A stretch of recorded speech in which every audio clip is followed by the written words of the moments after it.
Assalamualaikum rekan-rekan mahasiswa Magister Ilmu Komunikasi.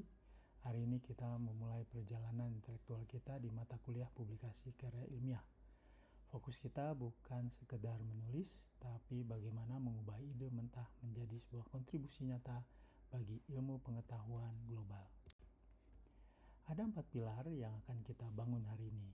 Kita akan berangkat dari pencarian topik, memetakan tren global, mencari celah atau riset gap, hingga akhirnya merumuskan jantung dari setiap artikel ilmiah, yaitu research question.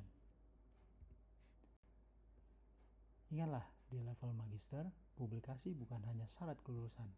Ini adalah rekam jejak digital dan paspor akademik Anda. Tanpa publikasi, kontribusi intelektual Anda tidak akan terlihat oleh dunia. Sebelum melangkah jauh, mari kita samakan frekuensi mengenai bagaimana kelas ini akan berjalan selama 1 semester ke depan. Proses ini bersifat linear, namun iteratif. Dari ide di minggu ini hingga submission di minggu ke-14, kita akan memastikan setiap tahap memiliki standar kualitas yang siap tembus jurnal bereputasi.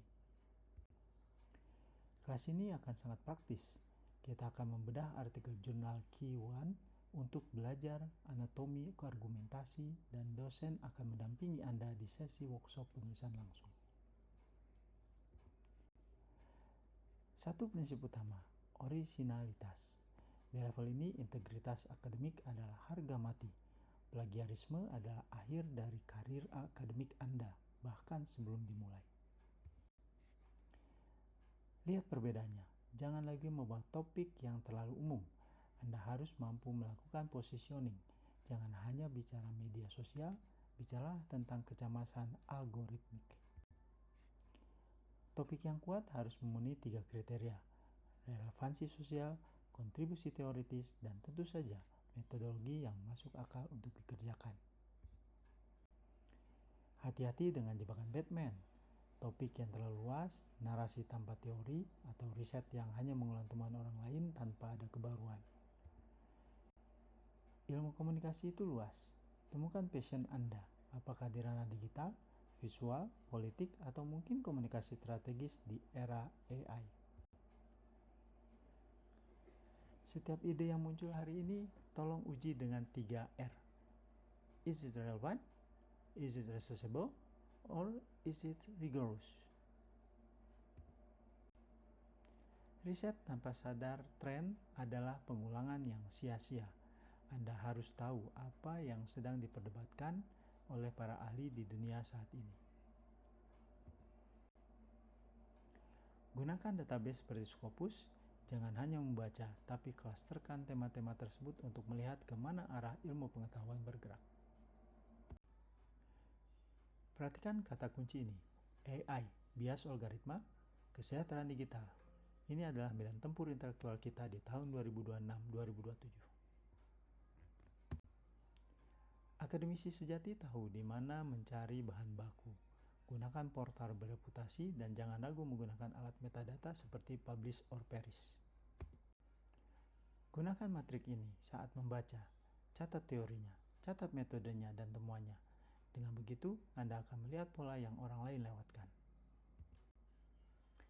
Celah penelitian adalah ruang kosong di perpustakaan digital dunia. Tugas Anda adalah mengisi satu batak kecil di ruang kosong tersebut. Ada gap empiris, teoritis, metodologis, hingga kontekstual.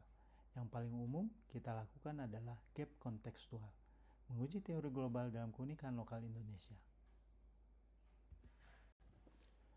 Contohnya, jika riset global bicara efisiensi AI dalam kampanye, Anda bisa masuk dengan melihat bagaimana AI digunakan oleh para buzzer politik di Indonesia.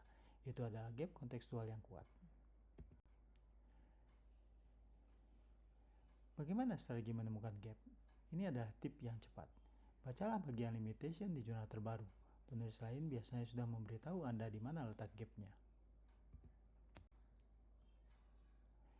Nah, kita masuk ke bagian paling krusial. Pertanyaan penelitian adalah kompas. Jika kompas Anda salah, Anda akan tersesat di tengah hutan data. Jangan bertanya, bagaimana evolusinya?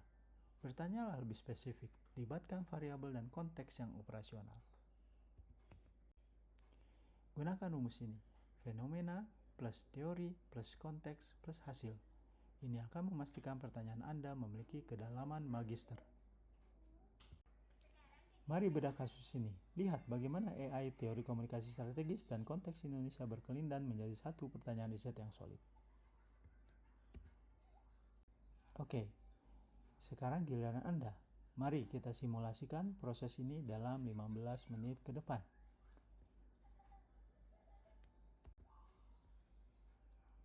Tanyakan pada diri sendiri, apakah ide ini benar-benar baru? Jika belum, berarti Anda perlu membaca 1 atau 2 artikel lagi.